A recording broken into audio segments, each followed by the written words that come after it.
শুরুর ছবি মোহনার দিকে, শেষের ছবি সাথীহারা, জিৎ স্বস্তিকা এদের নিয়ে। এই অভিজ্ঞতাটা কেমন ছিল ছোট্ট করে? সেই সময় তাপস পালকে নিয়ে কাজ করছেন, ভিক্টর বন্দ্যোপাধ্যায়কে নিয়ে কাজ করছেন, চিরঞ্জিতকে নিয়ে কাজ করছেন, অভিষেককে নিয়ে কাজ করছেন, এরকম অনেককে নিয়ে কাজ করছেন। আজকের জিতের সঙ্গেও করেছেন। আজকের দেব, জিৎ, আবির চ্যাটার্জি, সোহম, বনি, ইয়াশ, এদেরকে দেখে কি মনে হয় যে দেবের সঙ্গে একটা বাজে ঘটনা, বাজে বলবো না কি বলবো জানি না, আরো তো ইন্ডাস্ট্রিতে হিরো ছিল,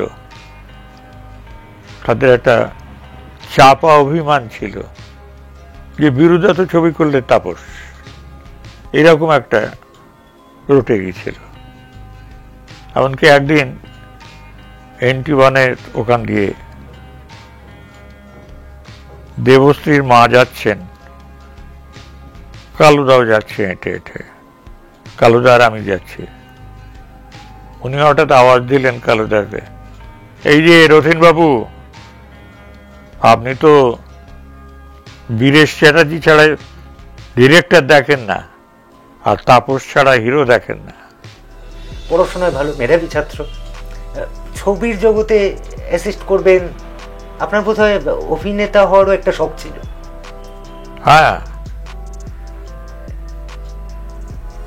অভিনয় তো করবো ভেবেছিলাম। তাহলে পরিচালক হলেন কিভাবে? যা যা ছবি করতে এসেছিলেন নিশ্চয়ই কোনো লক্ষ্য নিয়ে, কিছু নাম, যশ, খ্যাতি, রোজগার, কাজ, মনের মতো এরকম নানা ভাগ আছে।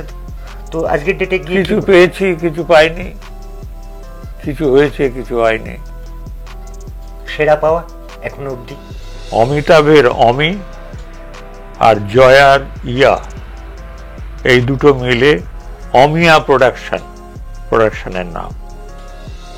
তো পরবর্তীকালে মনে হয়েছিল যে অভিনয় করতে পারে ভালো, কিন্তু সকলের তো সব জিনিসটা নেই, দেখার চোখ। যেমন তোরা প্রথম যখন গানটা শোনালো ইয়েতে, ট্রানজিস্টারে, কি শোনোর সুর শোনো, পছন্দ হয় কিনা দেখো, আক্ষেপ তো বটেই, প্রচুর সময় নষ্ট করেছি। যদি ফিল্মের গুড বয় হয়ে থাকতে পারতাম তাহলে ফার্স্ট না হতাম, অন্তত ফার্স্ট ক্লাস তো পেতামই। ডান্স পিকচারাইজেশন করব, তখন তো কোরিওগ্রাফার ছিল না, সব আমাদের করতে হতো। আমি সেইগুলো টেক করলাম একটা রিসোর্টে গিয়ে, হাতের বিভিন্ন মুদ্রা, পা, চোখ, মুখ, নানান ধরনের, কোন প্রসঙ্গে জানি না, বোধহয় নাচের ভেতরেই বোধহয় ইনকর্পোরেট করতাম বা কিছু একটা, কি ভেবে জানি না, এগুলো করেছিলাম। এক গাদা ছবি, তারপরে তো চলে গেল বাবা, ছবিগুলো রেখে গেল। এত পড়াশুনো করেছি, সেখানে এসছিস কেন? তখন সুচিত্রা সেন বলতে, আহা বিকু, ওভাবে বলো না, নিশ্চয়ই ভালো ছবি করবে, আর একটা না একটা ছবিতে আমাকে তো নেবেই, বলে হাসছে। লম্বা ধুতি, পাঞ্জাবি, সারা মুখে কালো কালো গোটা গোটা গোটা গোটা গোটা গোটা গোটা গোটা, চিকেন পক্স শুকিয়ে গেছে। উত্তম কুমার তিনি ঢুকলেন, তো সঙ্গে সঙ্গে ম্যাডাম মানে সুচিত্রা সেন বললেন যে, উতু তুই এলি এই অবস্থায়? উতু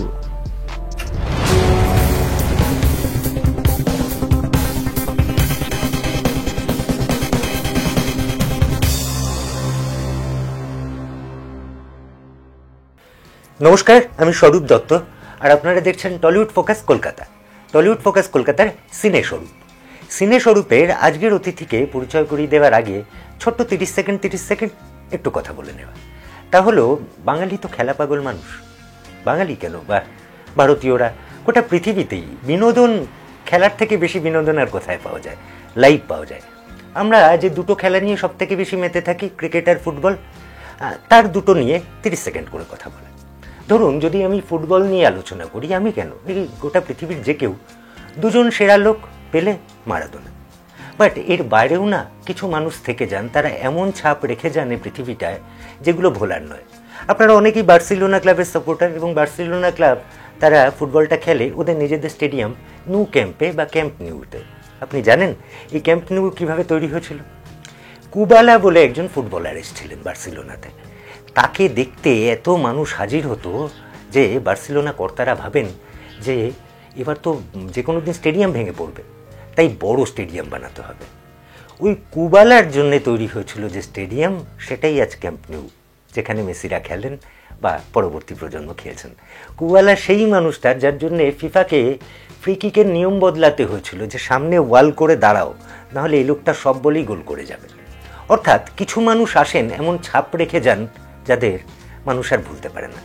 আমরা যদি ক্রিকেটে আসি, তাহলে আপনি ভারতীয়, আর আপনাকে যদি বলি ভারতবর্ষের সেরা ব্যাটসম্যান কে আপনার কাছে, আপনি বলবেন সুনীল গাভাস্কার, আপনি বলবেন সচিন তেন্ডুলকার, আপনি বলবেন বিরাট কোহলি। এক এক প্রজন্ম এক এক মানুষের কথা বলবেন। কিন্তু যদি ক্রিকেটটা ক্রিকেটের মতো করে বলি, তাহলে ক্রিকেটের বাইবেল অর্থাৎ উইজডেনের প্রাক্তন সম্পাদক শিল্ডবেরি, তার একটা লেখা পড়ছিলাম আমি।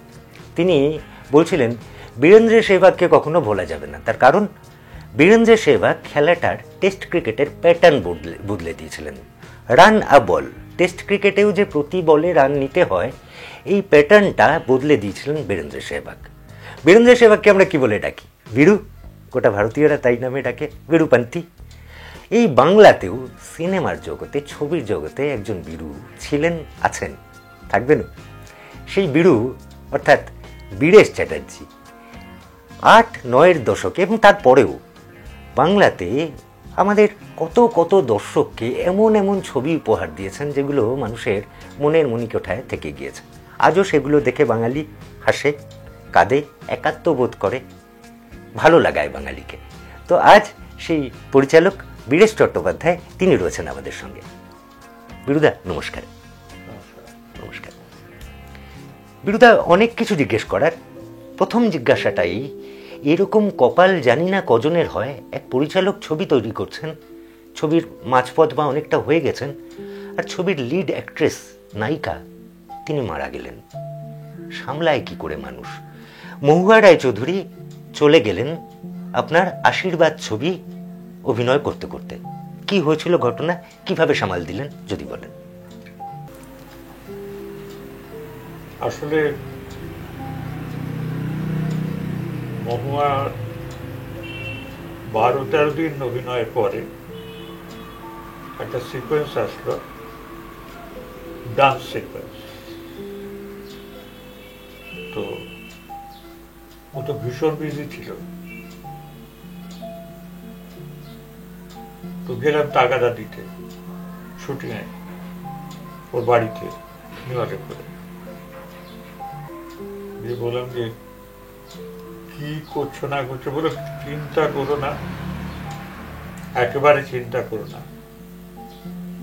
কাল পরশু 2 দিন শুধু তোমার গানের রিহার্সাল করবো এবং দারুণ হবে নাচ, তুমি চিন্তা করো না।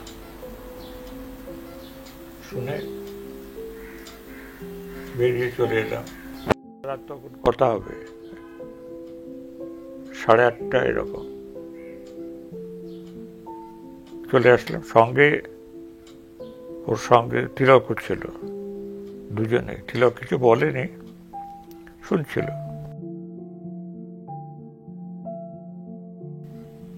সেই দিনই দুর্ঘটনা ঘটল। খবর পেলাম সকালে যে মহুয়া হসপিটালাইজড, ভীষণভাবে বার্নড, এবং মৃত্যুর সঙ্গে যুদ্ধ হলো কয়েকদিন ধরে। শেষ পর্যন্ত অনেক গুজব আছে এর ভেতরে, এই কারণে সেই কারণে, এ এলো সে গেল, এই জন্যে ও আসল কথা বলতে পারলো না, আসল ব্যাপারটা অন্য ছিল, কেন এটা হলো, দুর্ঘটনা, কি কি রকম দুর্ঘটনা, বহু কথা কানে এলো, কিছুই তো জানি না, শোনা কথা শুনে কোনো লাভ নেই। শেষ পর্যন্ত মহুয়া চলে গেল। চলে যাওয়ার পরে আমার প্রডিউসার রথীন মজুমদার, তার আশা পিকচার্স ডেকাস লেনে তার অফিস ছিল। দিনের বেলায় সেখানেই আমরা দেখা করতে যেতাম। তো দুপুর বেলায় গেছি দেখা করতে, 1:30-2 হবে। দেখা করতেই কালোদা বলতাম আমরা রথীনদাকে, ওর ডাক নাম ছিল কালো। উনি ঠিক বসে পড়লেন, চেয়ারে বসে পড়ে বললেন যে, বীরু, আমি তো শেষ হয়ে গেলাম, আমি তো শেষ। সঙ্গে সঙ্গে ভেতর থেকে কে যেন বলে উঠলো আমার। আমি বললাম যে, কালোদা, তোমার ছবি শেষ হবে এবং তোমার ছবি সুপারহিট হবে, তুমি চিন্তা করো না। বলে, কি বলছো? আমি বললাম, হ্যাঁ দাদা, আমি তোমাকে কথা দিচ্ছি। এইবার কথা তো দিলাম, নাচটা একটা ইম্পর্টেন্ট নাচ, নাচটা আর কি করব। ছবির একটা সুবিধে ছিল ছবিটা শেষ করবার, সেটা হচ্ছে ছবির শুরুতেই আমরা কালিম্পংয়ে চলে গিয়েছিলাম শেষটা শেষ করবার জন্য। সুতরাং শেষটা আমরা করে এসেছিলাম, বাদবাকিগুলো এখানে। তো আলটিমেটলি ওর অনেক স্টিল ছবি আমি তুলেছিলাম নানান কস্টিউমে, ওর মুদ্রা তুলেছিলাম, না ভেবে কি জন্যে কি জানি। ডান্স পিকচারাইজেশন করব, তখন তো কোরিওগ্রাফার ছিল না, সব আমাদের করতে হতো। আমি সেইগুলো টেক করলাম একটা রিসোর্টে গিয়ে। হাতের বিভিন্ন মুদ্রা, পা, চোখ, মুখ, নানান ধরনের, কোন প্রসঙ্গে জানি না, বোধহয় নাচের ভেতরেই বোধহয় ইনকর্পোরেট করতাম বা কিছু একটা, কি ভেবে জানি না, এগুলো করেছিলাম।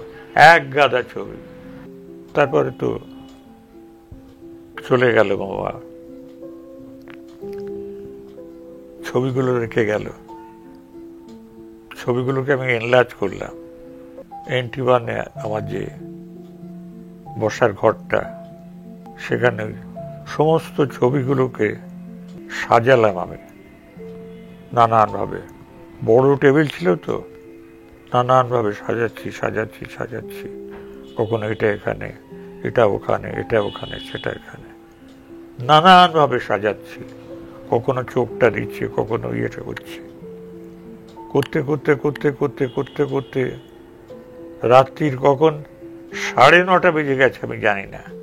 হঠাৎ হাতের ঘড়ির দিকে তাকিয়ে দেখলাম রাত 9:30। আবার আমার মনে হলো মহুয়া আমার পেছনে এসে দাঁড়িয়েছে, ঠিক এইটা মনে হলো।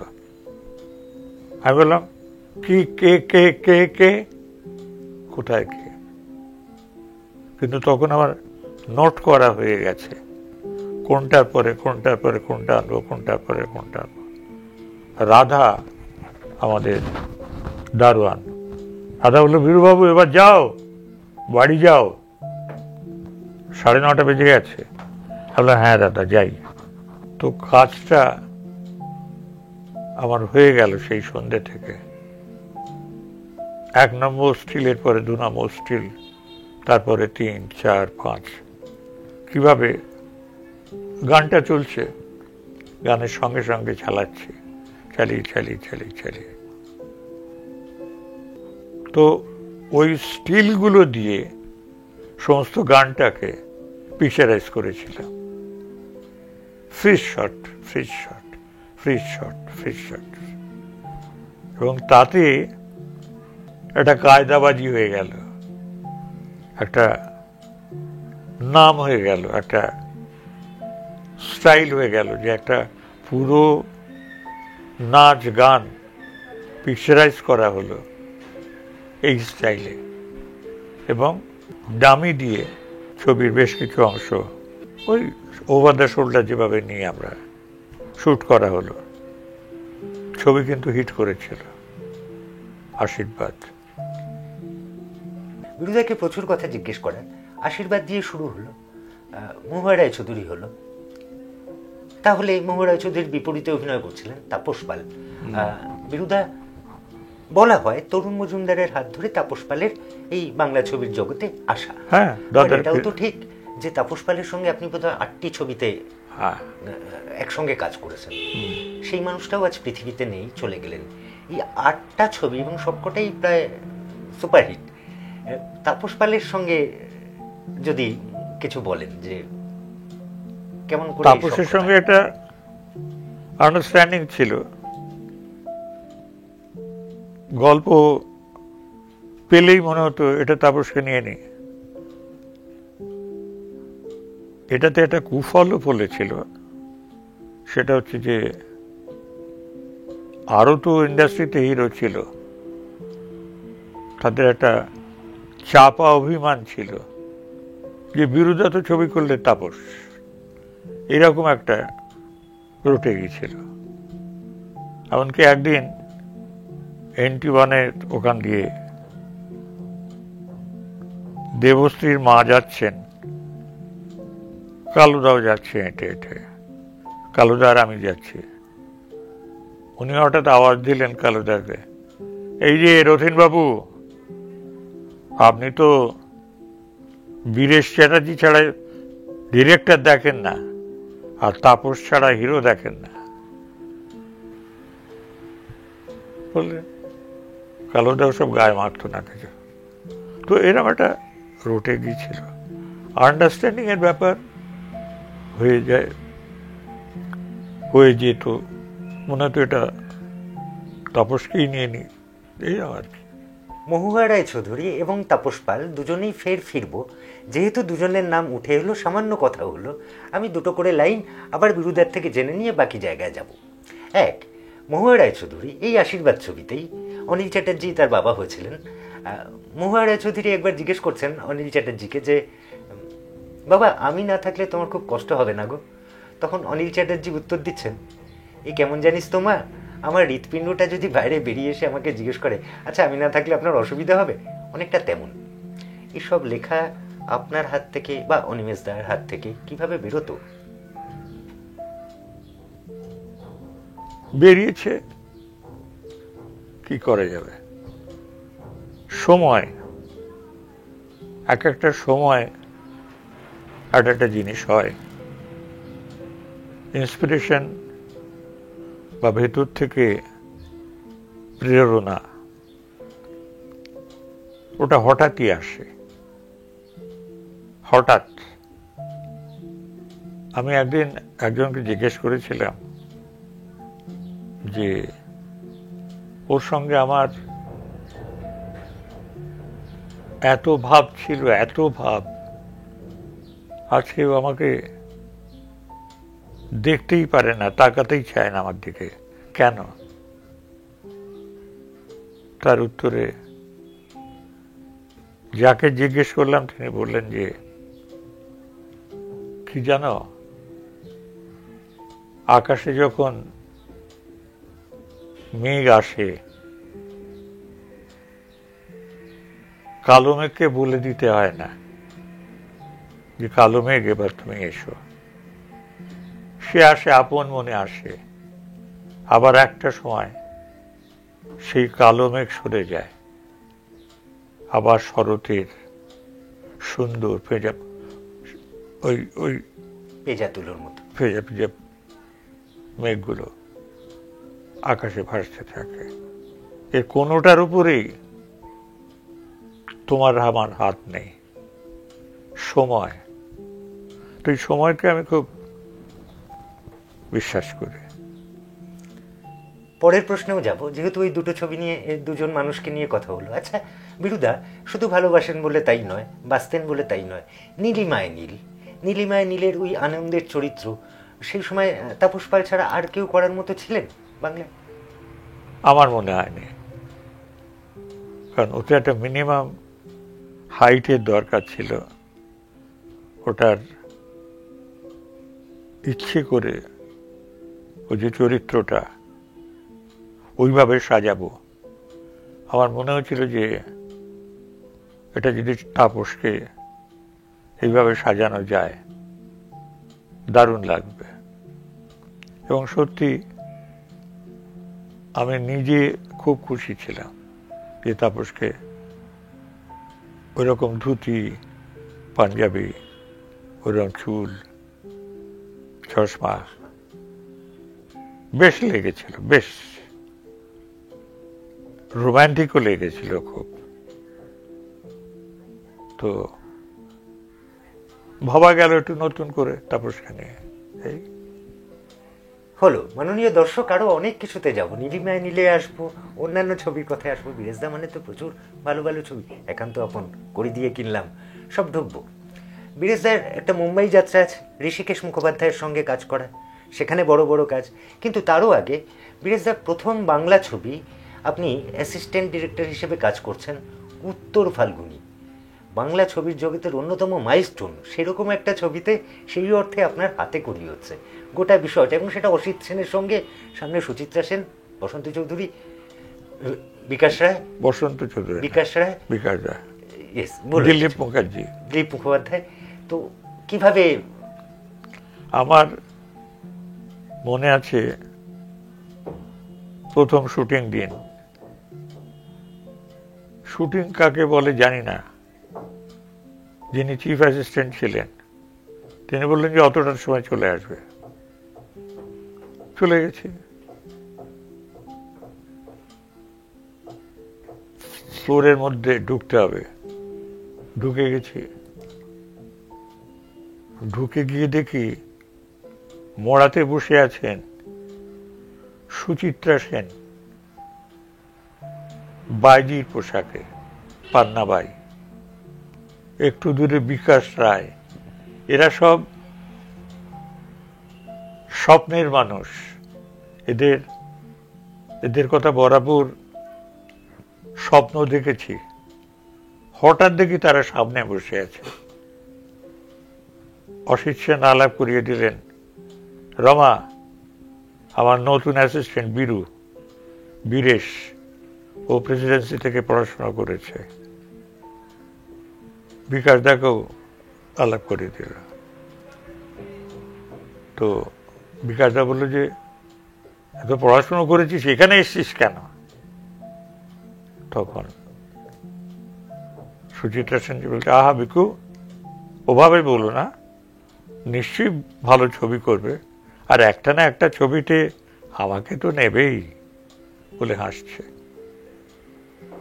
তো অজয় বিশ্বাস অসিত সেনের অন্যতম অ্যাসিস্ট্যান্ট। অজয় কোনো কাজ করতো না, কিন্তু অদ্ভুত গ্ল্যামারাস তার চেহারা, উল্টো রাতে রেগুলার লিখত, ভীষণ পপুলার। অসিত সেন জানতেন যে অজয় কোনো কাজ করে না, তবুও অজয়কে ভালোবাসতেন, কারণ অজয়ের থ্রু দিয়ে ওর পাবলিসিটি হতো। তো অজয় বললো যে, কাছে টেনে নিল আমাকে, টেনে নিয়ে বললো যে, কি বেশ সালা, প্রথম ছবি করতে এসেই সুচিত্রা সেন অফার দিচ্ছে ছবির। এটা মজা করে বললো আর কি।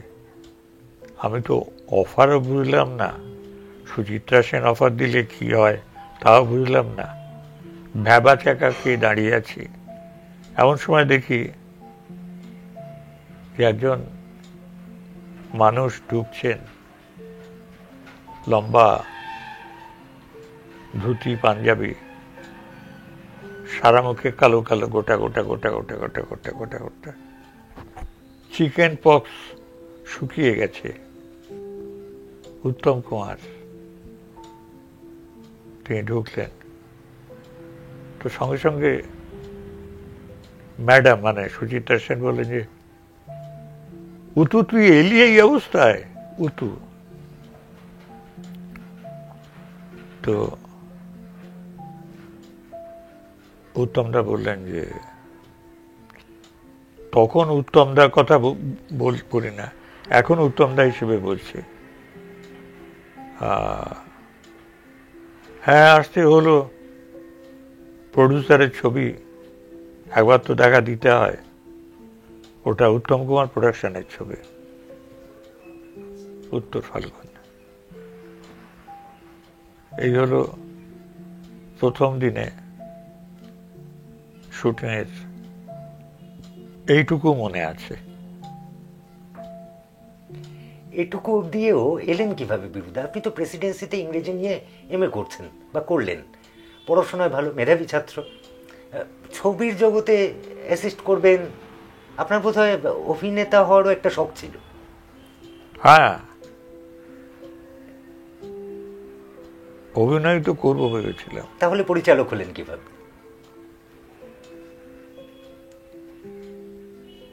একজনে বলল, মানে কিছুদিন হিরো হব বলে ডিরেক্টরদের বাড়িতে যাওয়া আসাও করেছি, যেমন 7:30 সকাল 7:45-র মধ্যে চলে গেছি সুশীল মজুমদারের বাড়িতে, বিরাট অভিনেতা, বিরাট বড় পরিচালক। হঠাৎ মানে নসি টানতে টানতে, কি হলো কি হলো কি হলো কি হলো, কি ব্যাপার বলো, বলে এসে বসলেন। সাজগোজ করে গেছি, তখন হস্টেলে থাকি, ইডেন হস্টেলে থাকি। কি মাথায় পোকা ঢুকেছে, কি করছো? আরে বিয়ে অনার্স দেব, অনার্স পাস করে তবে এসো, এখন যাও যাও যাও যাও যাও। প্রায় তাড়িয়েই দিলেন, ভেতরে ঢুকে গেলে। এইরকম আরো কয়েক জায়গায় হয়েছে। তখন একজনে পরামর্শ দিল যে, দেখ এইভাবে হবে না, আগে ফিল্ম লাইনে ঢুকে পড়তে হবে, ঢুকে পড়ে ওদের ভেতরে মেলামেশা করতে হবে, তখন ওদের কারো না কারো চোখে পড়ে যাবে এবং তখন চান্স পাবে। সুতরাং আগে ফিল্ম লাইনে ঢুকতে হবে। তো ফিল্ম লাইনে ঢোকা মানেটা কি জানলাম। যতদূর মনে পড়ছে, ভবানীপুরে একটা কলতলা রাস্তার পাশে একটা কুয়ো বোধহয় ছিল, সেখানে সব কাছাকাছি করছে, জল নিচ্ছে। একজন লুঙ্গি পরা খালি গায়ে লোক, কাঁধে গামছা, তিনি বোধহয় সম্ভবত দাঁত মাজছিলেন বা কিছু একটা। আমি তার সামনে গিয়ে দাঁড়ালাম। তিনি বললেন, কি বাবা? বললাম, স্যার আপনার একটা সই চাই। আমার একটা সই চাই? কেন বলো তো? আপনি যদি এই সইটা করে দেন তাহলে আমি ফিল্ম লাইনে ঢুকে যাব। হ্যাঁ, আমি সই করে দিলে তুমি ফিল্ম লাইনে ঢুকে যাবে? আচ্ছা হ্যাঁ দাদা, দাও দাও দাও, কাগজটা দাও, কাগজটা দাও। বলে উনি হাত মোছার চেষ্টা করলেন যাতে ভিজে না যায়, সই করে দিলেন। তুমি ফিল্ম লাইনে ঢুকে গেলে? হ্যাঁ, এটা দিয়েই কাজ হয়ে যাবে। চলে এলাম। উনি ছিলেন ঋত্বিক ঘটক। তখনকার ডিরেক্টরদের যে অ্যাসোসিয়েশন ছিল, সম্ভবত তার প্রেসিডেন্ট ছিলেন উনি। ওর সই ছাড়া কিছু হবে না। তো তখন ওইটা হাতে আছে, অর্থাৎ ফিল্ম লাইনে আমি ঢুকে গেছি, এটা ঘটনা। কিন্তু ফিল্ম লাইনে ঢোকা মানে কি? ঘুরে বেড়ানো, স্টুডিওতে ঘুরে বেড়ানো? কেউ তো চেনে না। ঢুকলাম মানে এটা কি হলো? কাজ পেতে হবে। কাজ কিভাবে পাওয়া যায়? আমাদের সঙ্গে এক বন্ধু ছিল প্রেসিডেন্সিতে, তার এক ধরনের দিদি, তার সঙ্গে অসিত সেনের খুব পরিচিতি ছিল। তিনি হচ্ছেন, সে নেই, রত্না দত্ত, উৎপলদার ছোট ভাইয়ের স্ত্রী। রত্নার সঙ্গে আমারও খুব খাতির ছিল। তো বলে যে আমি অসিতকে বলে দিলে তুমি ঢুকে যাবে। বলে তুমি বলে তো দেখো। বলে ঠিক আছে, আমি বলে দিচ্ছি, তুমি কালকে সকালে ওর কর্নফিল্ড রোডে ঠিকানাটা যাও তো? আগে হ্যাঁ, ওর বাড়ি চলে যাবে। পরদিন 7K কর্নফিল্ড রোড, 7:45 মধ্যে চলে গেলাম। দরজা খুললেন অসিত সেন নিজে। তুমি বীরেশ? আর রত্না তোমার নাম বলেছে, এসো। ঢুকলাম। 1.5 তলার ঘর, অসিত সেন ওখানেই থাকতেন। এই নানান রকমের কথা। খুব ভালো স্টুডেন্ট, খুব পড়াশুনো করো, রত্না খুব বলেছে তোমার কথা। আমি তো ছবি তো খুব কম করি। একটা ছবি হওয়ার কথা আছে, আমার তো ইউনিটের লোক রয়েছে। পার্থ শুনছি একটা ছবি পেয়ে গেছে। পার্থ যদি ইউনিট থেকে চলে যায় তাহলে সেই জায়গায় তুমি ঢুকতে পারবে। এখন ওয়েট করো, দেখো কি দাঁড়ায়। আসা যাওয়াটা রাখো। তো আসা যাওয়াটা রাখতে লাগলাম। পার্থদা ছবি করে ফেলল। প্রথম ছবি বোধহয় ছায়া, কি জান, শর্মিলা ঠাকুরকে নিয়ে করলো, একটা কালো মেয়ের গল্প। পার্থদা বেরিয়ে গেল, ইউনিট খালি, আমি ঢুকে গেলাম। প্রথম ছবি উত্তর ফাল্গুন, নৃপেন্দ্র কৃষ্ণ চট্টোপাধ্যায় লিখছেন। তো ওখানে বসতাম গিয়ে সকালবেলায়। মানিকদা বেরিয়ে যেতেন। মানিকদা মানে অসিত সেনের আর এক নাম মানিক, আমরা মানিকদা বলে ডাকতাম। ঘন্টা 2, 2.5, 3 পরে আসতেন। মনে হলো যে নৃপেন্দ্র কৃষ্ণ চট্টোপাধ্যায়ের সঙ্গে আলাপ আলোচনা করে এলেন। তারপরে আবার খানিকক্ষণ ইয়ে করে চলে আসতাম। এইভাবে চলতে একদিন প্রস্তুত হয়ে গেল ছবি ফ্লোরে যাওয়ার জন্য। অসিত সেনকে কতটা ভালোবাসতেন? প্রাণের চেয়েও বেশি। অসিত সেন যদি আমাকে ওপর থেকে, ছাদ থেকে বলতেন যে এক্ষুনি লাফ দাও, আমি তো এক্ষুনি লাফ দিতাম। কেন জানি না, এত ভালোবাসতাম। উল্টোটা চান্স দিয়েছে বললে না, এরকম। অসিত সেন আপনাকে কেমন ভালোবাসতেন? গুরু কি রকম সেটা তো গুরুর ব্যাপার। উনি আমার প্রথম ফিল্ম লাইনের গুরু। শিক্ষাগুরু। একদিন বোকার মতো বলেছিলাম, মাইকদা কাজ শিখতে এসছি, একটু দেখবেন যাতে।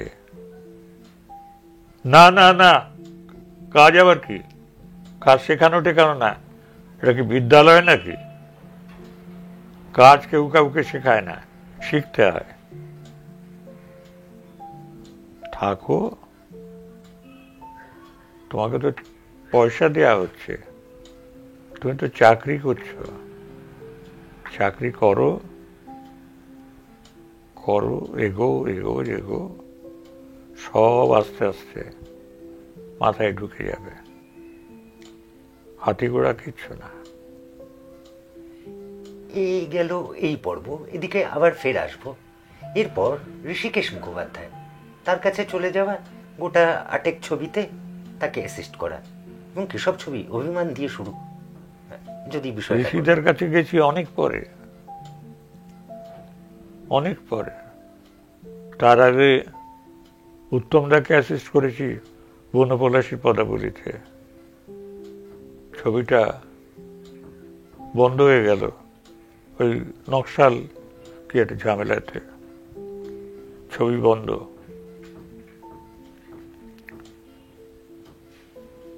আমার অবস্থা, টিউশনি করে খাই, তখন টিউশনিও ছিল না। উত্তমদা গোপনে হাতের নোট বুঝে দিত, বিরোধ তাহলে চলবে না, এরকম ভালোবাসত। কিন্তু এইভাবে তো আর চলে না। একদিন কি একটা ছবির যেন শুটিং করছে উত্তমদা, আমি গিয়ে বললাম যে দাদা কথা চলে। হ্যাঁ বলো। দাদা ভাবছি বম্বে চলে যাবে। বম্বে চলে যাবে? হ্যাঁ দাদা। কোনো যোগাযোগ হয়েছে? দাদা যোগাযোগ এক ধরনের হয়েছে, তো চলে যাও। আরে এটা তো আমার পেশা নয়, আমি তো অভিনেতা, আমি তো ডিরেক্টর নই। আমার অ্যাসিস্ট্যান্ট হয়ে থেকে কি করবে? ওখানে যদি যাও, ঋষিদা ওখানে যদি চান্স পাও, নাথিং লাইক ইট। আর তাছাড়া তখন বিআর চোপড়ার সঙ্গে আমার একটা ছবির কথা হচ্ছে, আমি বলতে পারবো যে আমার অ্যাসিস্ট্যান্ট বীরু ওখানে রয়েছে, চলে যাও। প্রণাম করে চলে এলাম। 7K নয়, কত নম্বর যেন, কার্টার রোড, অটার্স ক্লাবের উল্টো দিকে ঋষিদার বাংলো। সকালবেলা 7:30 পৌনে 8টা হবে। ঋষিদার বাংলোর সামনে লন, চেয়ার পাতা থাকতো, গোল টেবিল, যে আসতো বসতো। ঋষিদার খুব তেলে ভাজা খেত, এই এত বড় প্লেটে এক গাদা তেলে ভাজা এনে দেয়া হলো। ঋষিদা খেয়েই যাচ্ছে, খেয়েই যাচ্ছে, কাউকে একটাও অফার করতো না, খেয়েই যাচ্ছে, খেয়েই যাচ্ছে, আর কথা হচ্ছে। তো এমন সময় আমি গিয়ে ঋষিদার পায়ে হাত প্রণাম করি। ওই একই ডায়লগ, কে বাবা তুমি? আর দাদা আমি কলকাতা থেকে এসছি। ও, আমি অ্যাসিস্ট্যান্ট ডিরেক্টর। আচ্ছা, আমি অসিত সেনের সঙ্গে কাজ করেছি।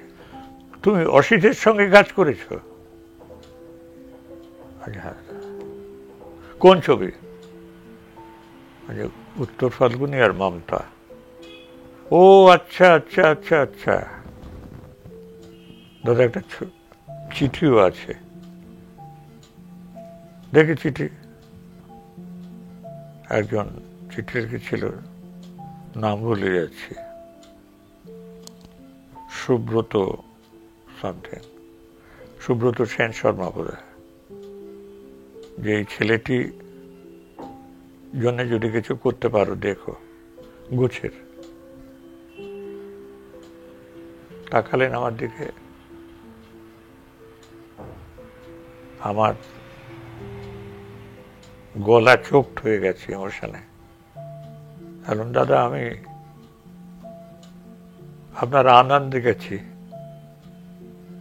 আমি আপনার কাছে কাজ শিখতে চাই। বসো বসো বসো বসো, সেই বসে দেব। সত্যি তখন আমি সব ভুলে গেছি, শুধু আনন্দের কথা মনে আছে, যে এই লোকটা আনন্দ ছবিটা করেছে। আর আনন্দের মতো ছবি আমার তখন স্বপ্ন, সেই ছবি। তো সেখানেও ওই ধরনের কথা।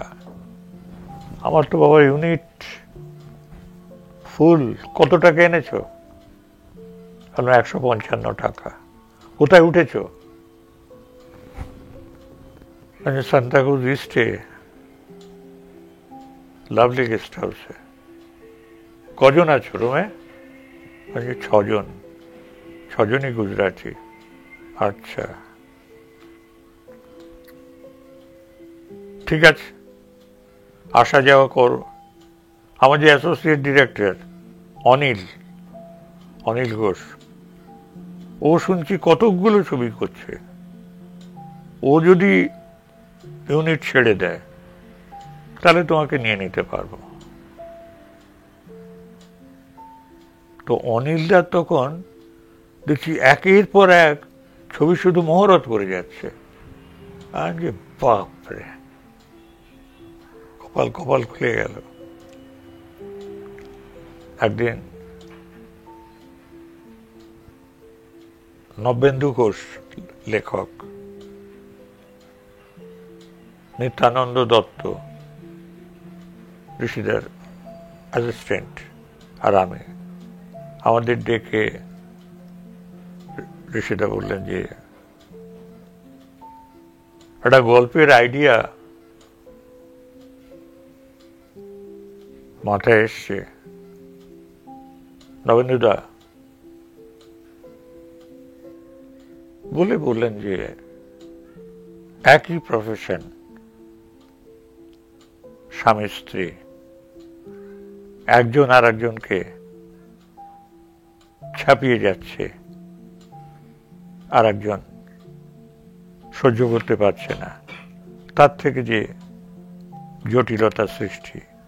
এই গোছেরাটা লিখুন তো, আপনার দরকার হলে বাইরে চলে যান। তো আমরা 3 জনে মিলে দিন 10-12 টাইম নিলাম। লিডার হচ্ছেন নবেন্দু ঘোষ। লেখা হলো গল্প, আমরা লিখলাম। ঋষিদাকে বলা হলো যে ঋষিদা আমরা তৈরি। ঠিক আছে, অমুক দিন আসবে, রাত্রি 8:30টায় আসবে, সেদিন তোমরা খেয়ে যেও। ঋষিদা খেতে টেতে সাধারণত বলে না, তেলে ভাজা কাউকে খেতে দেয় না, এই টাইপের। সেদিন তোমরা খেয়ে যাবে। যথারীতি আমরা পৌঁছে গেলাম। আমাদের লিডার নবেন্দু ঘোষ কিন্তু খুব বড় রাইটার, বিমল রায়ের রাইটার। একসঙ্গে মোটা অসিত সেন, নবেন্দু ঘোষ আর ঋষিদা একসঙ্গে কলকাতা ছেড়েছিলেন বোম্বেতে লাখ ট্রাই করবার জন্য। সেই নবেন্দু ঘোষ। তো নবেন্দুদা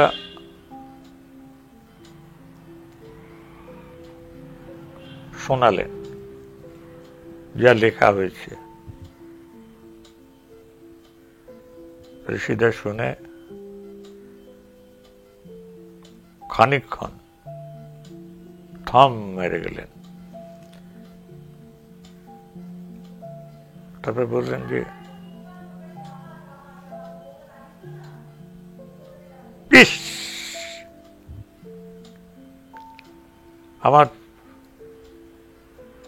আমার এত ডিজেনারেটেড লাগছে, এটা এটা কি হয়েছে? এই ছবি আমি করতে চেয়েছি না। ঠিক আছে, আপনারা যান যান। মিনিট 5 কথা, খাওয়া দাওয়ার নামও নয়,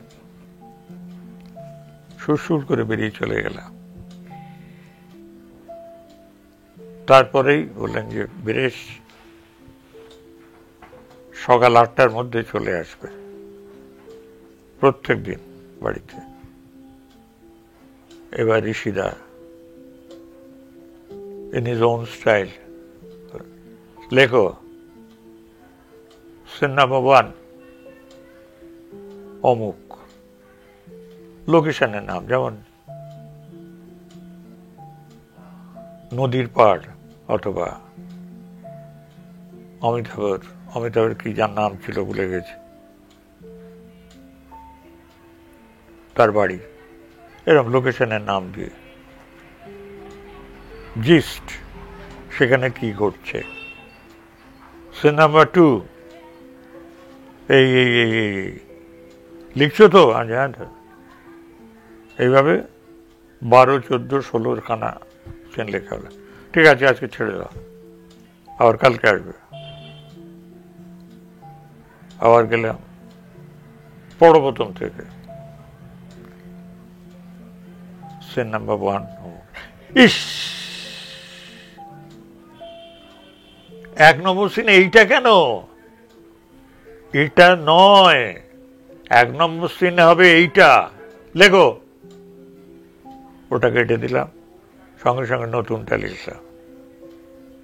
2, আচ্ছা 3, আচ্ছা 4, না কিসে 4 নম্বর এটা আমি বলিনি, কি বলি আর কি লেখো, কাটো। এইটা হবে। এইভাবে 3টে বাদ দেন তো 1টা লেখেন, আবার বাদ দেন, আবার লেখেন, পুরোটা লেখা যেই শেষ হয়ে গেল প্রথম থেকে পড়ো। না, ওটা হবে না, আবার বাদ দিয়ে আবার শাফল রিশাফল করে একদিন বললেন যে গুলজারকে খবর দাও।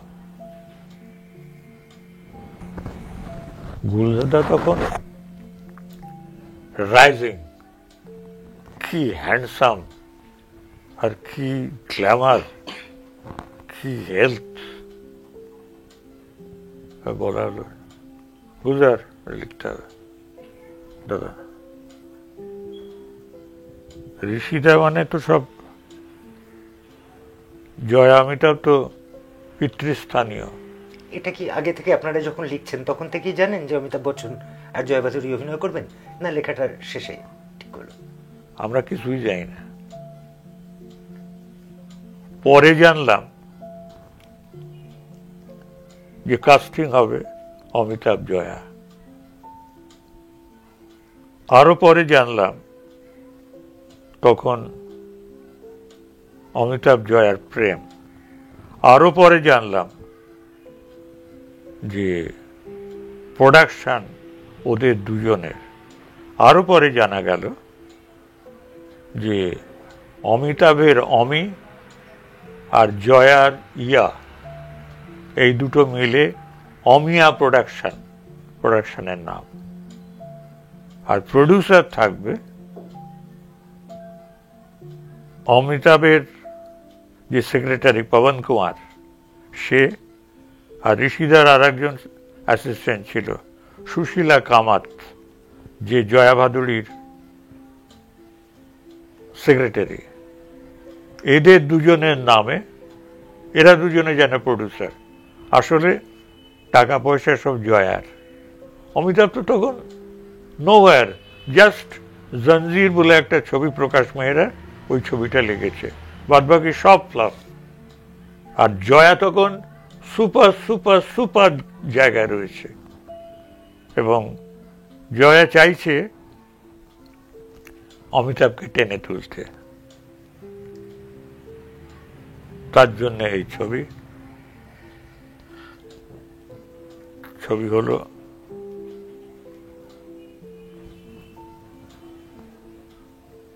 আমার একটু ভালোই লাগলো। সব সকলের, গোটা ভারতবাসী আজও অভিমান বোধহয় তারা রোজ একবার দেখে। ছবিটা শেষ হয়ে গেছে, মিউজিক দেয়া হয়নি, এফেক্ট সাউন্ড দেয়া হয়নি, জাস্ট রাশটা কমপ্লিট করা হয়েছে। সকাল 11:30, আমরা সব খাবো দাবো, অমিতাভ ছবি দেখবে, আমরা সব অ্যাটেন্ড করব। তো আমাদের খাওয়া দাওয়া রেডি আছে, অমিতাভ ছবি দেখে চলে গেলেই আমরা খাবো দাবো, আড্ডা মারবো, সেদিন আর কোনো কাজ নেই। অমিতাভ ছবিটা দেখে এসে সোজা ওই এরকম চড়াতে, একটু বেশি চড়া বেঞ্চিটার উপর শুয়ে পড়ে বলল, বিরেজদা বুদ্ধা নে মারওয়া দিয়া। হচ্ছে ফার্স্ট ডায়লগ। মারওয়া দিয়া মানে মেরে দিয়েছে, আর বুদ্ধা মানে ঋষিদা, মানে ঋষিদা মেরে দিয়েছে। এত বাজে লেগেছে ছবি। এটা অমিতাভ বচ্চনের প্রথম রিয়াকশন অভিমান দেখার পর। হ্যাঁ, ঋষিদা, এই বিরেজদা বুদ্ধা নে মারওয়া দিয়া, বুদ্ধা মেরে দিয়েছে। তখন গিয়ে বললাম যে क्या बोल रहे हैं आमिर जी, इतना अच्छा पिक्चर, इसमें तो कुछ है ही नहीं, बैकग्राउंड म्यूजिक पिक्चर की जान होती है, वो इसमें नहीं है, इफेक्ट साउंड नहीं है, कुछ भी तो नहीं है, तब भी इतना नहीं। ज्यादा तसल्ली मत दीजिए मुझे, मैं चला, উঠে বেরিয়ে গেল। তো পরবর্তীকালে মনে হয়েছিল যে অভিনয় করতে পারে ভালো, কিন্তু সকলের তো সব জিনিসটা নেই, দেখার চোখ। এই আর কি। মাননীয় দর্শক কি বললেন অভিমান তৈরির গল্প, এবং বিরুদা শেষ করলেন কোথায় গিয়ে দেখলেন, অমিতাভ বচ্চনকে কোথায় রাখলেন, আর কি ছোট্ট লাইনটা বলে গেলেন যে সবকিছু সবার তো থাকে না। এটা তো গেল অভিমান। তারপর থেকে ঋষিদার ওখানে পরপর ছবি, অভিমান, নমক হারাম, চুপকে চুপকে, মিলি, চৈতালি বলে একটা ছবি, চৈতালি বিমলরা প্রোডাকশন, অর্জুন পণ্ডিত, এখানে তপনদা করেছিল আরোহী বলে একটা ছবি, তারই হিন্দি ভার্সন সঞ্জীব কুমারকে নিয়ে। আর নৌকরি বলে একটা ছবি, এক্সপেরিমেন্টাল গল্প লিখলো সলিল দাস, সলিল চৌধুরী, সেটা নিয়ে পঞ্চন্দা মিউজিক। রাজ কাপুর, রাজেশ খান্না, জাহিরা, এই কাস্টিং এর ছবি, একটা ভূতের ছবি, অশরীরী আত্মা ইত্যাদি। ছবি চলেনি ন্যাচারালি। তারপরে আলাপের পর্যন্ত আমি ছিলাম। মাননীয় দর্শক বুঝতে পারছেন যে বিরুদার কাছে সিনেমার গল্পের খনি কি কি অভিজ্ঞতার মধ্যে দিয়ে গেছে। ঋষিকেশ মুখোপাধ্যায়ের সঙ্গে যে 8টা ছবিতে কাজ করেছেন, 8টা ছবির নামগুলো দেখলেন একবার, প্রত্যেকটা আজও ভারতবাসীর মনে কি জায়গায় নিয়ে আছে। এরপর অসিত সেনের সঙ্গে 2টো ছবির কথা বললেন, যেখানে বিরুদা অ্যাসিস্ট করছেন। এবার আসি যে বীরেশ চট্টোপাধ্যায়, পরিচালক বীরেশ চট্টোপাধ্যায়, তিনি তো প্রচুর ছবি দিয়ে গেলেন বাংলাকে পরিচালক হিসেবে। প্রথমটা মোহনার দিকে, এই মোহনায় গিয়ে মিললেন কিভাবে? মোহনার দিকে কিভাবে শুরু হলো? কেন মনে হলো যে এবারে নিজে পরিচালনা করি? মোহনার দিকে সে আর এক গল্পই বটে। তখন আমি ঋষিদাকে ছেড়ে দিয়েছি, আমি একা থাকি একটা ভাঙা বিল্ডিংয়ের 6 তলার উপরে ছাদে একটা ঘরে কোন রকমে টিকে আছি আর সব সুপারস্টারদের পেছনে আছি, রাজেশ, রাখি, এদের নিয়ে ছবি করব বলে সেই ধান্দায় আছি। তো আমার যে ঘরটা ছিল জুহুতারা রোডে, ওই পুরনো বিল্ডিংটাকে লোকে বলতো নারিয়েলওয়ালা বিল্ডিং। নিচে গ্রাউন্ড ফ্লোরে শুধু ডাব বিক্রি হতো, শুধু ডাব। যাই হোক, আমি 6 তলায়, আমার একটা ওয়াল এরকম পুরো কাঁচ, গ্রিলও ছিল না। ওই কাঁচ খুলে সকালবেলায়, কাজ তো নেই, দাঁড়িয়ে আছি, সামনে দিয়ে লোকজন যাতায়াত করছে, রাস্তা পেরোলেই যেমন গাজীপুকুর সেরকম সমুদ্র, এই হচ্ছে জায়গাটা। তো আমি দাঁড়িয়েছি, হঠাৎ থেকে এক ভদ্রলোক রাস্তার ওপারে এদিক ওদিক তাকাচ্ছে, কি সব জিজ্ঞেস করছে। একজন নেত্রী দিল, ভদ্রলোক বেরিয়ে আসলেন। খানিকক্ষণ পরে দরজায় নক, আমি জানি না যে আমার কাছেই আসছেন। খানিকক্ষণ পরে দরজায় নকে, খুললাম। আপনি ভেতরে আসতে পারি? হ্যাঁ আসুন। অনিমেষদা।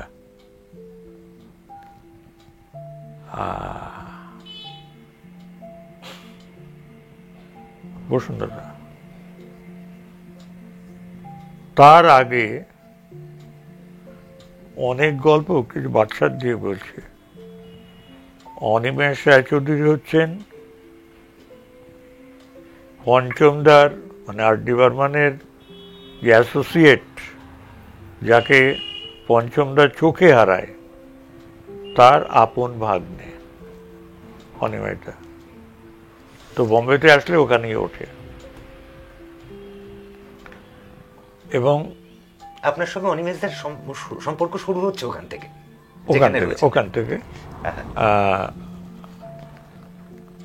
আমরা স্ক্রিপ্ট প্র্যাকটিস করতাম অনিমেষদার মামা বাড়িতে গিয়ে। বলতাম যে অনিমেষদা গান চালান, ওখানে ওই সিস্টেমটা ছিল। অনিমেষদা গান চালিয়ে দিত, গান না চললে আমার লাইন বেরোতো না। অনিমেষদা খাতা কলম নিয়ে বসতো, গান চলতো, লিখতাম আমরা। মনে আছে মিঠুনকে নিয়ে একটা গল্প লিখছিলাম। এইভাবে আমরা দিনের পর দিন কাজ করেছি একসঙ্গে, এবং তখন থেকেই ঠিক হয়ে গেছে মোটামুটি, বুঝতে পারলাম আমরা একসঙ্গে কাজ করব। কিন্তু সেই দিন সকালে যে অনিমেষদা ওইভাবে আসবে ওখানে, এটা কিন্তু ভাবাই যায়নি। আসলে এসে বললো, বীরু একটা প্রপোজাল নিয়ে এসছি। বলুন দাদা। বলে আমার এক ছাত্র আছে, কোটি কোটি কোটি কোটি টাকার মালিক, শিব ভক্ত, তার নাম হচ্ছে কেবল, ভালো নাম জানি না। তাকে রাজি করিয়েছি ছবি করতে, কিন্তু সে বলেছে যে বম্বেতে বীরেশ চট্টোপাধ্যায় বলে একজন আছে, তাকে দিয়ে যদি ছবি করাতে রাজি করাতে পারো তাহলে আমি টাকা দেব। তো বীরু, তুমি সেই বীরেশ, তুমি যদি ছবিটা করো, ছবিটা হবে। আচ্ছা দাদা, না, আমি তো বাংলা ছবি করব না, আমি তো এখানে গল্প লিখছি, স্টারদের পেছন পেছন ঘুরছি, বম্বের মাটি কামড়ে পড়ে থাকবো। আমি বম্বেতে ছবি করব, বাংলা ছবি আমি করব না। তাহলে তুমি ভুল করছো। তুমি হিন্দি ছবিই করবে, কিন্তু এই ছবিটা তুমি করে এসো। এই বাংলা ছবিটা যদি তুমি করো, তাহলে আমি প্রডিউসার হিসেবে এস্টাবলিশ হব, তুমি অ্যাসিস্ট্যান্ট ডিরেক্টর থেকে ডিরেক্টর নামটা পেয়ে যাবে। কিন্তু এটা কিন্তু মন্দ ব্যাপার না। একটা অ্যাসিস্ট্যান্ট ডিরেক্টর এবং একজন ডিরেক্টর আকাশ পাতাল তফাৎ। তো অনিমিতা বললো যে তুমি কিন্তু ডিরেক্টর হয়ে যাবে। মানে গল্পটা কি? বলে প্রফুল্ল রায়ের গল্প। এই যে স্রোত থামে না, বইটার নাম। তুমি একটু পড়ে দেখো, আমি কালকে আসছি। বইটা রেখে গেল, পড়লাম। প্রফুল্লদার গল্প সিনেমাটিক ম্যাটেরিয়াল থাকে, কিন্তু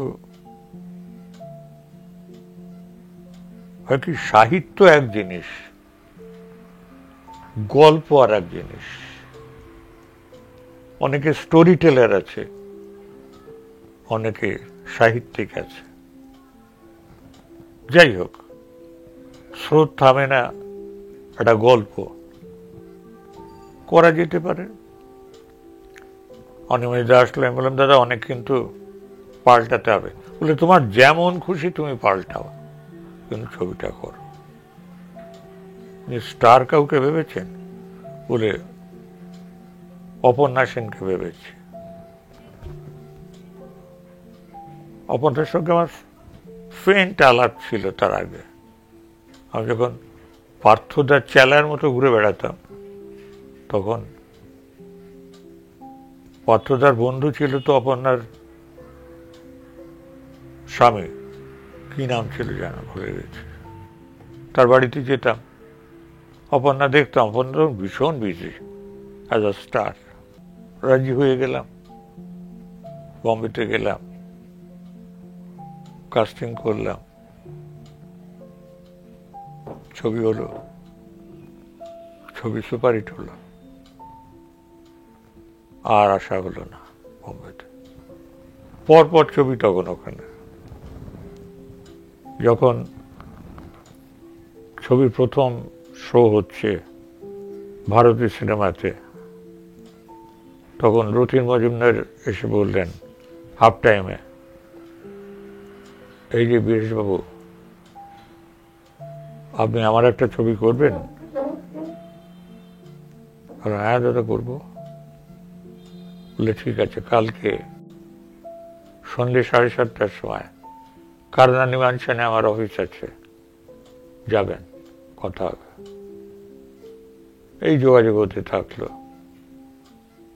পরপর ছবি, তারপরে বম্বেতে আর আসা হয়নি। মোহনার দিকে আপনাকে কোন মোহনায় এনে ফেললো? না হলে হতেই পারতো বীরেশ চ্যাটার্জি হিন্দিতে এমন সব ছবি, কালজয়ী ছবি বানাচ্ছেন, হতে পারতো। আর যা হয়নি সেটা হতে পারতো, তা নিয়ে আলাপ করে লাভ। অনেক কিছুতে আসবো। বিরুদার থেকে প্রচুর জানার। এই মুহূর্তে যেটা জানতে ইচ্ছে করছে তা হলো, বিরুদার কথায় লেখকদের অনেক নাম উঠে আসছে। প্রফুল্লবাবুর নাম করলেন, বিরুদা নিজে খুব ভালো লেখেন। একটু আগে নবেন্দুবাবুর নাম করছিলেন, শচীন ভৌমিক, এত এত লেখকের নাম হচ্ছে। শচীন ভৌমিকের নাম একবার হবে না, তা কি করে হয়? অত বড় রাইটার শচীন ভৌমিকের সঙ্গে, বা আপনার জীবনে শচীন ভৌমিক বা তার আশপাশ থেকে লোকজনেরা কিভাবে ঢুকে গেল, যদি একটু বলেন। সে তো আর এক গল্প। গল্পই তো শুনতে চাই। তখন অসিত চৌধুরী এখানকার ছায়াবানী ডিস্ট্রিবিউটারের মালিক, অসিত চৌধুরী,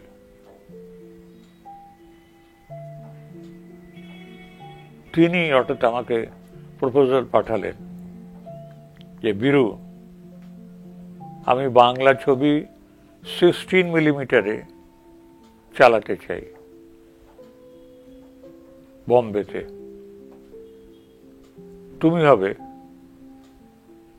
আমার রিপ্রেজেন্টেটিভ, তোমাকে এই মাইনে দেয়া হবে।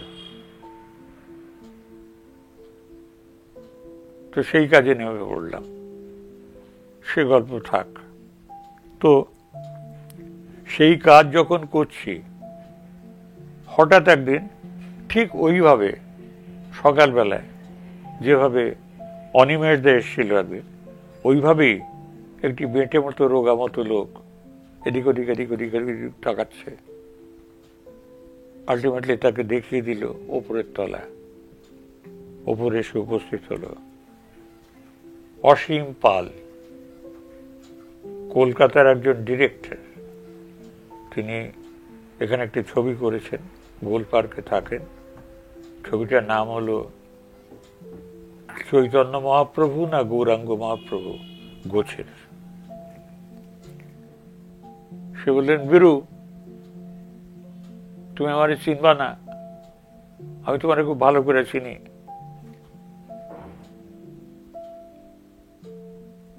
আমি ছবি করুম, হিন্দি ছবি করুম, বাঙাল কথা বলতো। আমি বম্বের কিছু জানি না, কিচ্ছু জানি না, তোমারে সবকিছু করতে হইব, তুমি সবকিছু করবা আমার হইয়া। আমি ভাবলাম যে সেকে বোধহয় ছিড়লো, আমাকে বোধহয় ডিরেক্টর নেবে। ভেতরে ভেতরে খুব আনন্দ। হ্যাঁ দাদা, আমি সব করে দেবো, যা যা বলবেন, যেমন বলবেন। কিন্তু কথায় কথায় প্রকাশ হয়ে গেল যে তিনি ডিরেক্টর নিতে চাইছেন অনিল গাঙ্গুলিকে। অনিল গাঙ্গুলি তখন ওখানে মোটামুটি হিট, নাম আছে। রাজেশ খান্নাকে নিয়ে, রাখিকে নিয়ে একটা ছবি লাগিয়েছে, সুপারহিট হয়েছে ছবিটা। তারপরে জয়াকে নিয়ে, বিজয়ানকে নিয়ে কোরা কাগজ, সাত পাকে বাঁধা লাগিয়েছে। তো অনিলের বাড়ি চলো, অনিলের ডাইরেক্টর নেব। আমি ঠিকানা জোগাড় করে গেলাম। অনিলের খুব মেজাজ খারাপ। কি ব্যাপার? কলকাতা থেকে। কে কলকাতা থেকে এসছে? অসীম। আমি ছবি করুন না, খুব বিজি আছি। কে, কি কি কি ব্যাপার? গল্প ঠিক হয়েছে? যে না, শচীনদা লিখবে? হ্যাঁ ঠিক আছে। ও, সঙ্গে সঙ্গে পাল্টে গেল একেবারে। শচীনদা যদি লেখে থাকে তো ভালো গল্পই হবে। দেখুন শচীনদাকে পান কিনা। অসীমটা বেরিয়ে বললো, বীরু, শচীনদা চাই। শচীনদাকে তো আমি চিনি না, ও সব আমি জানি না, তুমি চলে যাও পালি হিলে, শচীনের বাংলো, চলে যাও। চলে গেলাম। আমাকে তখন আন্ডারস্ট্যান্ডিং দিয়েছে অসীমদা যে আমি পার্টনার, অর্থাৎ আমিও প্রডিউসার, অসীম পাল প্রডিউসার, আমিও প্রডিউসার। একটা স্বপ্ন ভেঙেছে, ডিরেক্টর হতে পারিনি, কিন্তু নতুন দরজা খুলে গেছে, নতুন দরজা খুলে গেছে। আমি তো বিরাট আনন্দে কাজ করছি তখন। হাতে সবসময় কালো অ্যাটাচি, তাতে নোট ভর্তি,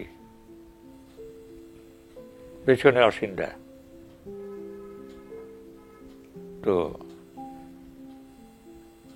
চলে গেলাম শচীনদার বাড়িতে। শচীনে তো ভীষণ আনইমপ্রেসিভ কথা বলে, কেমন করে যেন কথা বলল। ও কলকাতা থেকে? হ্যাঁ, আসো। যেন কোনো ইচ্ছে নেই, অনিচ্ছে সত্ত্বে এলাম। কি ব্যাপার? অসীম পাল? হ্যাঁ, অসীম পাল নাম শুনেছি। কি কি ব্যাপার? গল্প লিখতে ব্যাপারটা অনিল গাঙ্গুলি। অনিল ছবি করবে? শচীন্দ্রগ্রাম নিভে গেলেন। মানে অত্যন্ত বিরক্ত অনিল গাঙ্গুলির উপরে।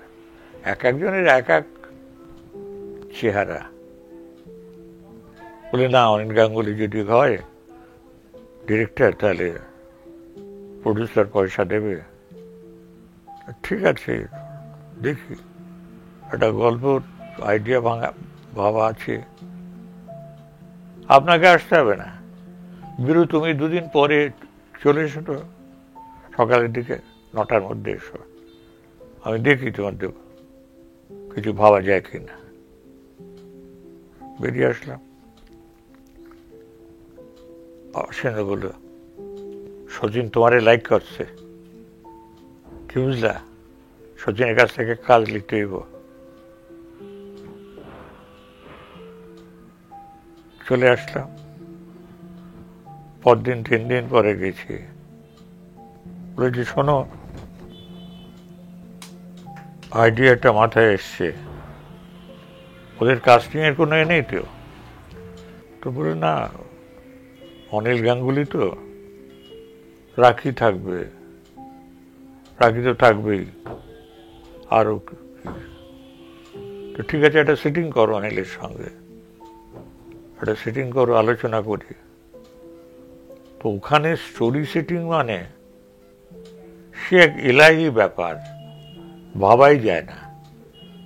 সান অ্যান্ড স্যান্ডের 5 স্টার স্যুট নিয়ে সকাল থেকে শচীনরা আসবে 10টায়, 9টা থেকে আমি সব সাজিয়ে বসে আছি। আমি তো প্রডিউসার কাম প্রোডাকশন ম্যানেজার কাম এভরিথিং। কি যে করবো বুঝতে পারছি না।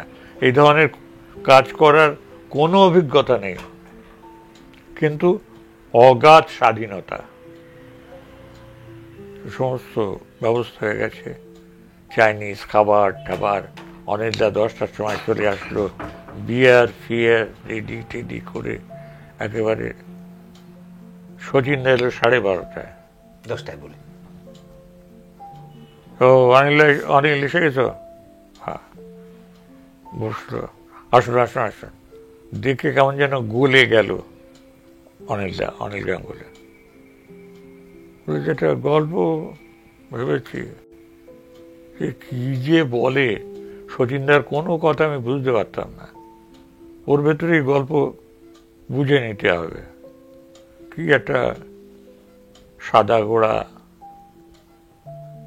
এটা কি সব। আচ্ছা দূর, আমি তো প্রডিউসার, আমার ওসবের দরকার কি। আমি বেরিয়ে এলাম। পরে শুনলাম ওই গল্প অনিল গাঙ্গুলির দারুণ পছন্দ হয়েছে। কাস্টিং কি হবে? রাখি, সঞ্জীব কুমার, মিঠুন, বিন্দিয়া গোস্বামী। ভালো কাস্টিং। সঞ্জীব কুমার তো আর তখন তো টপ ব্যাপার। এই গল্প লেখা শুরু হয়ে গেল।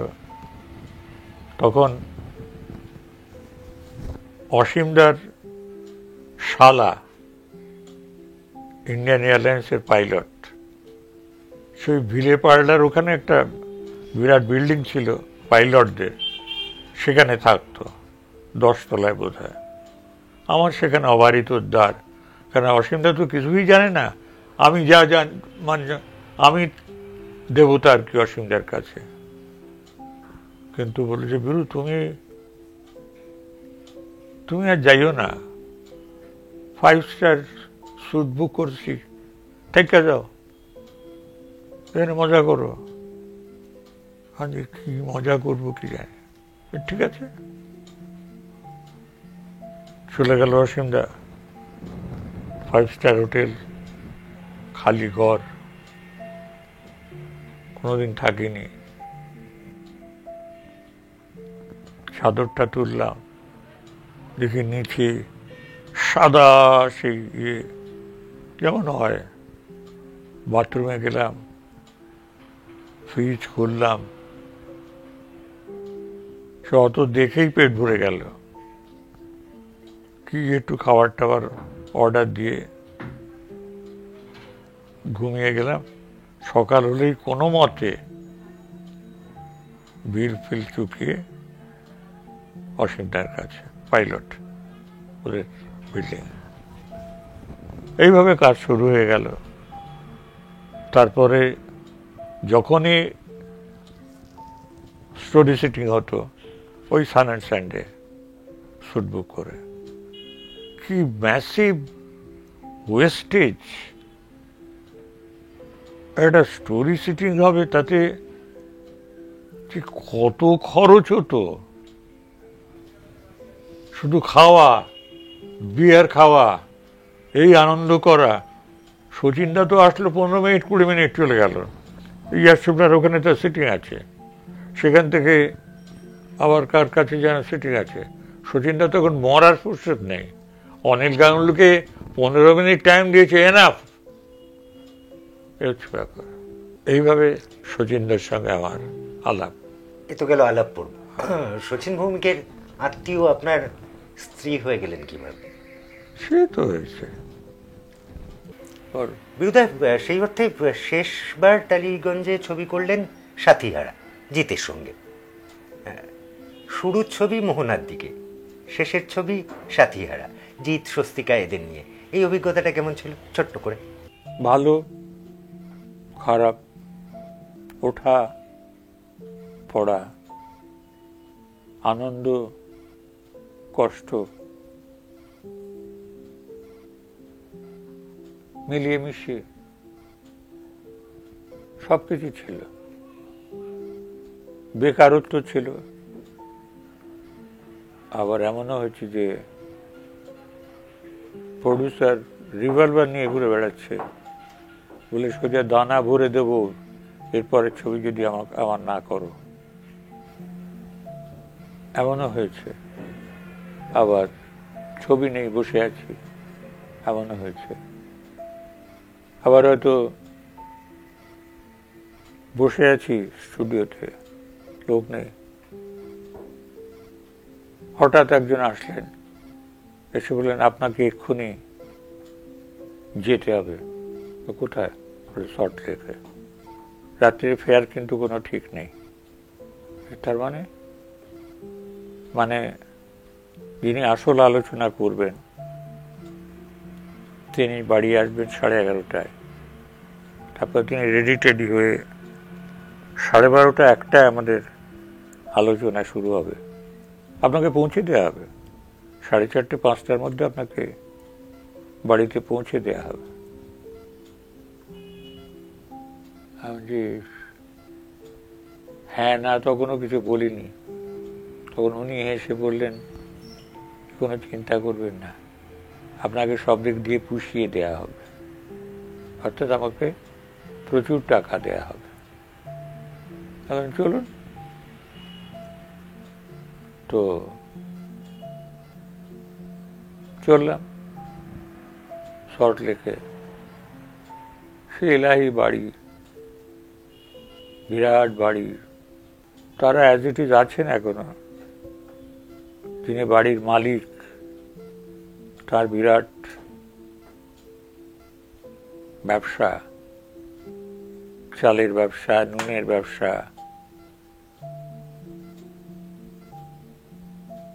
তিনি বাড়ি ফেরেন অফিস শেষ হলে। এতক্ষণ কথা চালিয়ে যান। তার স্ত্রী এইরকম মোটা, কানে কম শোনেন, তারই ছবি করার ইচ্ছে এবং আমাকে পছন্দ তাঁরই। তো প্রডিউসার যতক্ষণ না আসেন, অর্থাৎ হাজব্যান্ড যতক্ষণ না আসেন, বিভিন্ন বিষয় নিয়ে আমাদের আলোচনা হতো। ওদের যে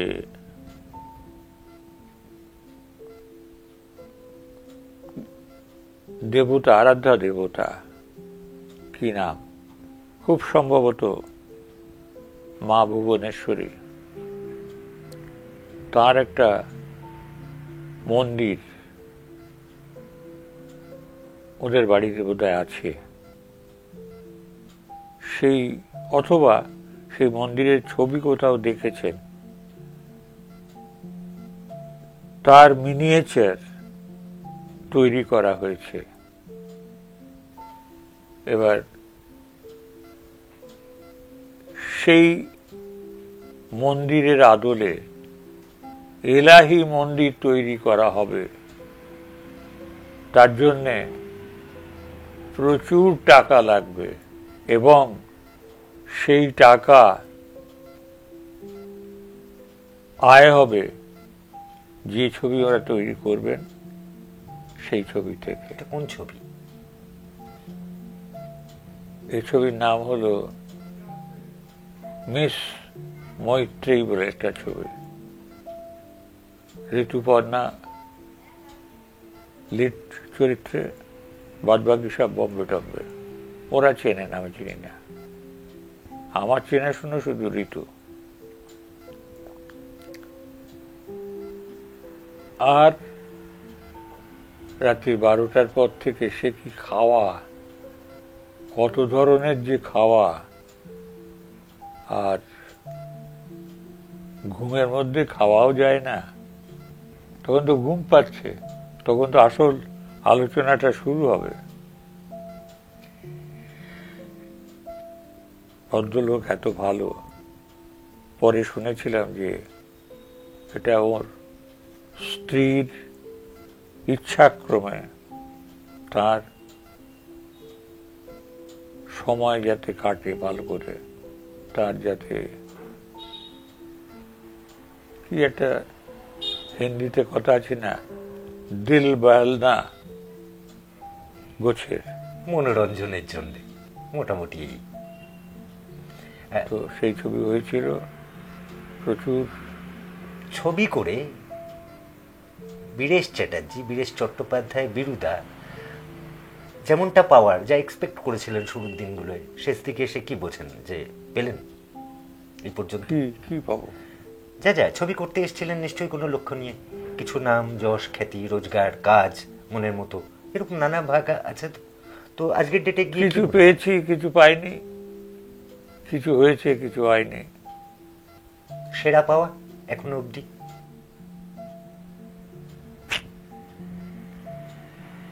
এখন অবধি সেরা পাওয়া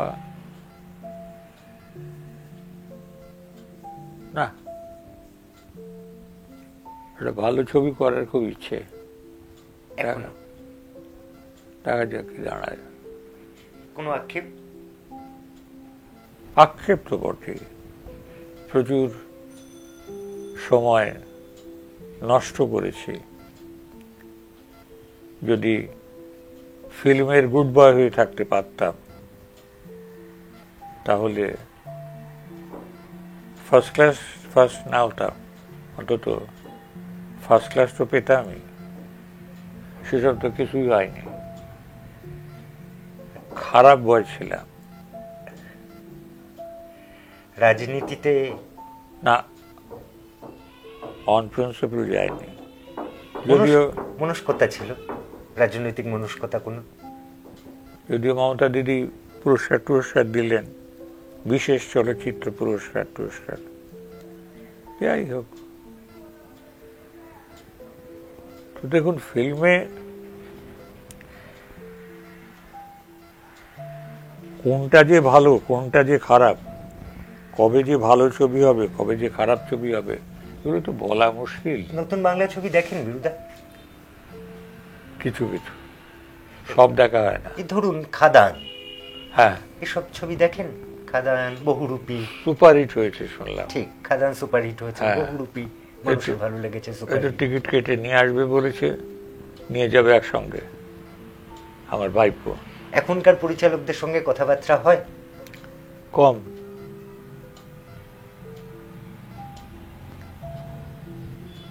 মহুয়া রায়চৌধুরী, তাপস পাল, মিস করেন দুজন মানুষকে? হ্যাঁ, করি না। যে রাতে মহুয়া রায়চৌধুরীর সঙ্গে অমন ঘটনা ঘটেছিল, সেই দিন সেই রাতেও তো আপনার সঙ্গে তার ভালো ব্যবহার হয়েছে, কথোপকথন বলছি। ভীষণ। তখনও আপনার মনে হয়নি যে এমন ঘটনা ঘটতে চলেছে? প্রথম যেদিন মহুয়ার সঙ্গে কন্ট্যাক্ট করতে গেলাম আফটার মোহনার দিকে, রতীন্দ্র বলে যে যাও মহুয়ার সঙ্গে কথা বলে এসো, ফাইনাল করে এসো। তো টেকনিশিয়ান স্টুডিওতে মোড়া নিয়ে বসেছিল মহুয়া, অ্যাপয়েন্টমেন্ট মধ্যে করা ছিল। আমি যেতেই বলল, এতদিন কোথায় ছিলেন? আমি বললাম, খবর পেয়েছো ছবিটা করছো? করবো তো বটেই। হেমন্তদা ছিল মিউজিকে। বিরুদা, আপনার ছবিতে এত ভালো গান কি করে আসে? আপনার প্রত্যেক ছবিতে সব সুপারহিট গান। গান ভালো লাগে, আর মিউজিক ডাইরেক্টরদের বলা থাকে যে আমার ভালো না লাগলে সে গান কিন্তু আমি নেব না। এটা তো আপনার হেমন্ত মুখোপাধ্যায়ও আপনার ছবিতে সুর দিয়েছেন, আপনি তাকেও এমন কথা বলেছেন? বলতে হয়নি তো, বলতে হয়নি। আমি একটা লাইন আপনাদের সঙ্গে শেয়ার করবো মাননীয় দর্শক। আমি অমল পালেকারের একটি ইন্টারভিউ দেখছিলাম। অমল পালেকার বলছিলেন, উনি যখন আনকাহি তৈরি করছিলেন, উনি মিউজিক ডিরেক্টর হিসেবে নিয়ে এসেছিলেন জয়দেবকে। এবার অমল পালেকার বলছেন যে জয়দেবজি যেহেতু আছেন, আমি না মিউজিকটা নিয়ে কিছু ভাবিনি, উনি আমায় যেমন যেমন বলেছেন তাই তাই করছে। কীরকম? জয়দেবজি বলেছেন এই ভজনটা আমি পণ্ডিত ভীমসেন যোশীকে দিয়ে গাওয়াতে চাই, অমল পালেকার তার পেছনে দৌড়েছেন। ঠিক তেমনই যেন একটা ভাব পেলাম। বিরুদা বললেন যে হেমন্ত মুখোপাধ্যায়। হেমন্তদা প্রথম যখন গানটা শোনালো ইয়েতে, ট্রানজিস্টারে, কি শোনো, সুর শোনো, পছন্দ হয় কিনা দেখো। তখন তো শুনেই পছন্দ। আমি বললাম যে দাদা একটা কথা জিজ্ঞেস করবো? হ্যাঁ বলো। কি সুন্দর সুর হয়েছিল, দেখ এত ভালো স্ক্রিপ্ট লিখেছো তুমি, সে তুলনায় আমার কিছু হয়নি। তো কথায় কথায় আমি একদিন জিজ্ঞেস করেছিলাম বোকার মতো যে দাদা যখন আপনাকে পাবো না আমরা, তখন আমরা কি করব? বলে কেন, শিবাজিকে রেখে যাচ্ছি। ঠিক এই কথাটা বলেছিল। আমার আর ছোট্ট দু একটা জিনিস জিজ্ঞাসার, একটা দুটোই। এক, সেই সময় তাপস পালকে নিয়ে কাজ করছেন, ভিক্টর বন্দ্যোপাধ্যায়কে নিয়ে কাজ করছেন, চিরঞ্জিতকে নিয়ে কাজ করছেন, অভিষেককে নিয়ে কাজ করছেন, এরকম অনেককে নিয়ে কাজ করছেন। আজকের জিতের সঙ্গেও করেছেন। আজকের দেব, জিৎ, আবির চ্যাটার্জি, সোহম, বনি, ইয়াশ, এদেরকে দেখে কি মনে হয় যে দেবের সঙ্গে একটা বাজে ঘটনা, বাজে বলবো না কি বলবো জানি না। দেব কলকাতায় যখন এলো আমার সঙ্গে দেখা করলো প্রথম, গিয়ে বললো যে দু একজন প্রডিউসারের সঙ্গে যদি আলাপ করিয়ে দেওয়া যায়। তো আমার তখন শেষ হচ্ছে, তবু ভালোবাসি, ওই ঢাকুরিয়া ব্রিজের নিচে এলটিজি না কি আছে, লিটল থিয়েটার বাচ্চাদের, সেখানে আমার প্রডিউসাররা ছিল ডাবে। আমি দেবকে নিয়ে গেলাম, বললাম যে দেখো অরুণাভ হচ্ছে প্রডিউসারের নাম, অরুণাভ দেখো এই বোম্বে থেকে এসছে, আমাদের এখানে কাজ করবে। বলে ও আচ্ছা আচ্ছা আচ্ছা আচ্ছা, খুব খুশি টুশি হলো। দেব চলে গেল। তারপরে অরুণাবু আমাকে বললো, বিরুদা এ কাকে নিয়ে এসছেন আপনি? এ হবে হিরো? এর হাতের গুলি দেখেছেন? এ তো পালোয়ান। এই ছিল অরুণাবুর ডায়ালগ। এবং তারপরে আমি অরুণাবুকে বলেছিলাম যে মনে আছে দেব তখন সুপারহিট, এই ছেলেটার সম্বন্ধে তুমি কি বলেছিলে? ভুল তো হয়ই দাদা। মাননীয় দর্শক, আজকে দেখুন বীরেশ চ্যাটার্জি বা বিরুদাকে নিয়ে গল্প বলার শেষ নেই, প্রচুর প্রচুর গল্প, কিন্তু শেষ করতে হয়। আজকের মতো শেষ করব। করার আগে বড় একান্ত আপন বিরুদা আমাদের। বিরুদা, জীবনের সব থেকে হিট সিনেমা এখনো পর্যন্ত আপনার একান্ত আপনই? লোকে তাই বলে। আমরা আগামী দিনে আবার নিশ্চয়ই আসবো একান্ত আপন বা অন্যান্য ছবিগুলো নিয়ে, বা বিরুদার জীবনের প্রচুর অভিজ্ঞতা, সেসব গল্প শেয়ার করব। আর আপনারা দেখতে থাকুন টলিউড ফোকাস কলকাতার এই সিনে স্বরূপ। আজকের এই এপিসোড কেমন লাগলো প্লিজ কমেন্ট করে জানাবেন। আর অবশ্যই দেখবেন সিনে স্বরূপ তো বটেই, জরি নাম্বার 1 এবং টলিউড ফোকাস কলকাতাতে প্রচুর ভালো ভালো ভিডিও পাবেন, সেগুলো দেখবেন। আর কমেন্ট করে জানাবেন আগামী দিনে আরও ভালো ভালো সমস্ত ইন্টারভিউ আসবে, ভালো ভালো অনুষ্ঠান আসবে। আজকের মতো নমস্কার আপনাদের। বিরুদা নমস্কার, বড্ড ভালো থাকবেন। টলিউড ফোকাস কলকাতা চ্যানেলটি আপনাদের ভালো লেগে থাকলে লাইক করুন, সাবস্ক্রাইব করুন এবং আপনাদের পছন্দের ভিডিওটি অবশ্যই শেয়ার করুন। Tollywood focus Kolkata.